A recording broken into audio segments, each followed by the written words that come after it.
Hello, welcome to my new YouTube channel. The channel, Sculpting Layer, S.T.L for short. I'm going to be doing 3D printing videos and possibly some other things in the future. Looking to get into laser cutting as well, but we'll see where it goes. But the first video here is just going to be an unboxing of the new Elegoo Centauri Carbon that I purchased not too long ago. Got delivered within a couple of weeks, even though it was on pre-order, so can't complain. Pre-warning, never done an unboxing before in my life, so bear with me on this one. Angles are going to be awful, but I've already invested in that. Bought myself a new tripod, which is great. But for now, you can enjoy me sort of, I'd say unboxing. It's more of struggling to unbox a printer in this heat. The heat in England for some reason has been ridiculous, so it was a struggle that day to get it all out. Space wise, I don't have a huge amount of space. I've just sort of stuck it on top of a chest of drawers for the time being, but I'll hopefully sort something else out better, because after test printing with this for a while, it does shake the drawers quite a bit, especially with the speed of this printer. The printer goes ridiculous speeds, and the whole thing, I thought it was going to break the chest of drawers at one point, but luckily it didn't. I slowed things down, so it's fine. But yeah, so I bought the Carbon not too long ago, and obviously wanted to sort of create this channel to get into 3D printing, to sort of show you guys. I love making things, and I want to sort of show you guys my process in learning. It's more of a learning experience, because we see these videos online of people just doing the unboxings. They seem to make it very easy, very quick. This is completely from an amateur's perspective. Like, this is me who, like, I don't do this stuff very often. I do it in my spare time, so why not show everybody what it's like to do it in spare time. But you can see here my monkey brain is firing on all cylinders at the moment. Just sort of demonstrating the bits that it came with. It came with quite a few different bits actually. You got a little roll of filament, just to do some testing. Obviously there's the screen.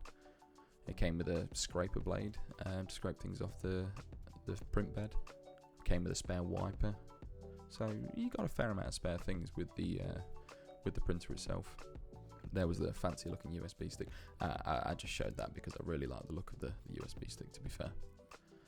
But now, I had to speed this part up quite a bit, like 500% sped up, because it took me way too long to take out the screws. Longer than it should have done, at least. And the clip was way too long. But yeah, struggling to take the screws out. And you'll see me partway through the video as well. I'm pretty sure I lose it at one point because of how warm it is. So it was all a delusion. Now the screen here, I put the screen on thinking that I put it on correctly, and you'll see in a minute, it turns out I didn't, so I had to go back and correct that, but you'll see that shortly.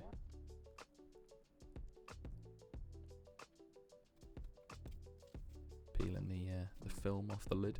I think it's cool how it comes with a top lid and a door, so you can take both off. Rehydrate, monster.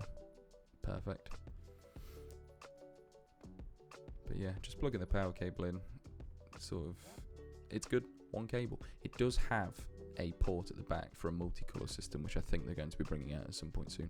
Hopefully they bring it out, but we'll see. Now this is the part that I was talking about. The screen just didn't come on, and you'll see in a second. I opened the door thinking that, like, it's going to do something. Do I just have to wait?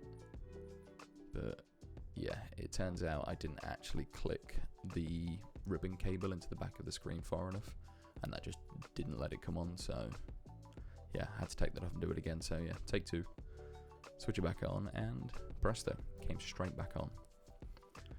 Now we sort of I was reading the instructions. It says that the device has to go through its own like self checks, and we just let it. It said it was going to take about 30 minutes to go through all the self-checks. I got a bit shocked at this point. I was like, yeah, 30 minutes? Like, surely not. It did. It took about 30 minutes. So you just follow the instructions as it goes. Now, this next clip, you'll see that the audio, like the sound that it made, I thought it was broken. Like, genuinely thought that the printer was broken, but it turns out it's what it's supposed to do. So I just sort of left it to do its own thing. It's now just still running through the process.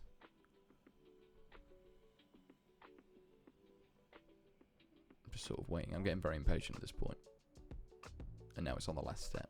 We've got it's doing its bed leveling now. It takes a while to do the bed leveling, especially if you have to do it before every print, but I'm not bothered. As long as the print comes out fine, I'm happy. But now the self-check's complete. I suppose it's ready to print. I keep opening the door and looking in for some reason. I like the look of it. It's a nice looking printer. After having my Elegoo Neptune 3 and like in the past and an old Creality one, this is like such a big upgrade. But it came with a few things pre-installed, and as we all know, the Benchy comes first. I went with the Elegoo Rapid PLA Plus. Now, because this is a high-speed printer, I wanted to get some high-speed filament just so it could go up to the speeds that it says it could do, because obviously I didn't want to limit myself with the filament that I bought. So I just had to whip this out, save the silica gel for later so I can store it again. I need to work on an actual storage solution though for the filament. I have nothing at the minute, and with how humid it is, wouldn't surprise me if things start to get like, because obviously filament absorbs moisture. But yeah, just punching in the temperatures. I looked up, it says it on the side of the roller filament, sort of a range of temperature and bed temperature, so I just kind of went through the middle and... Right. Now, the good thing the printer does have is it has a time-lapse feature, which I'll demonstrate in a minute. And on the older ones, from what I learned reading online, is the older ones didn't have a great light, so the time-lapse feature was just awful. But now in the later models, like the one I've got, they've upgraded the lights and everything looks much better when you do a time-lapse. Now this, putting the lid on, was my first rookie error. Didn't make any issue with it, but you'll see in a minute the rookie mistake that I made. But now it's just printing the Benchy. It goes quite quick, to be fair. This was just the pre-built settings. Like, I didn't change anything. I just put the filament on, let it go in, and just hit print. And it was quick. Like, on my old printer, it probably took 55 minutes to print a Benchy, if not more. But this was done in 15 minutes, and you'll see the time-lapse in the top right. The time-lapse feature is a very cool feature to have on the printers. But yeah, I was getting impatient. I just wanted it to be finished. And now it's done. 15 minutes and 4 seconds. Now that is quick. And to be fair, you'll see in a moment that the quality of it is pretty damn good for 15 minutes. Like, with how quick it was going, like I said, I didn't change anything. It was, I think it puts it as a default 0.2mm layer height, and the speeds that it was running at was nuts. Like I said, it shook the chest of drawers, but it's fine. Like, as you can see, like, you can see the layer lines as you expect with 0.2, especially with something that quick. For how quick it printed, the quality was brilliant. There was a small little thing in the top corner of the roof that sort of went a bit off, but I'm not complaining. Like, that for a quick print, 15 minutes, I suppose you can't complain. If you obviously want higher quality, lower the layer height, make it slower, that's fine. But for a quick print like this Benchy, nothing wrong with it at all. But yeah, you can see there's a bit of stringing in the back window. But yeah, onto the next one. Well, I say that. This is where I noticed my mistake. Take the lid off for PLA. It's to do with the temperature, the internal temperature of the actual printer. I didn't know that. Every day's a learning day. Now here, I wanted to include a couple of the mistakes. At this point, I'd gone out for a couple of hours, 3-4 hours, and obviously printer was off. The temperature in my room was scorching, so I don't know whether that made an effect on the leveling that I did prior. But here, I could see something, like the first few layers it placed down for the Eiffel Tower that was being printed didn't look quite right. So I went on, stopped it, took those off. And instead of going for the Eiffel Tower, I decided next time to go for the little Elegoo Centauri Mini, little poop bin. But I didn't do anything after this. I thought it was just a one-off because of the small squares and how quick it was printed. But here you'll see in this clip, just give it a moment.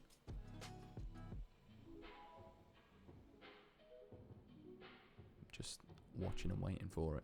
I could hear like a noise. It didn't sound like scraping, but it didn't sound like it was like far enough away from the bed. I think it was just catching the texture on the bed because it was making this weird scrapey noise. I say it wasn't scraping, it was like a bumpy noise. And you can see that it laid that first layer down awful. And as much as people say from what I've read online, you don't need to level it every time. I felt like I needed to just due to the temperature of the room at the time.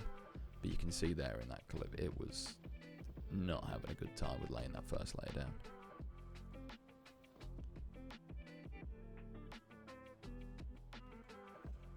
So yeah, you can see it's all wavy and bumpy, patchy in areas and so on. So at this point, I'd gone on, I'd re-leveled, like I said, it takes about 20 minutes to level, and I went straight for the print again. And this time, as you can see from these clips, I've not sped this one up just so you can sort of see. It was moving at a decent speed as well. I didn't change the speed. Again, this was default settings, and it was layering it down really well. I think the texture that you can see on the bottom there is just the texture from the plate, with this being the first like layer, and obviously the build plate. I know there's a smoother build plate on the back, which is meant for PLA, but I just stuck to the bumpy one for now. You can see in the top right the time lapse of the actual poop bin. Is that what it's called? Yeah, poop bin. Yeah, it finished. Thumbs up for success. 1 hour and 58 minutes. Not bad, to be fair. And you'll see in a moment the quality of it. The lighting from my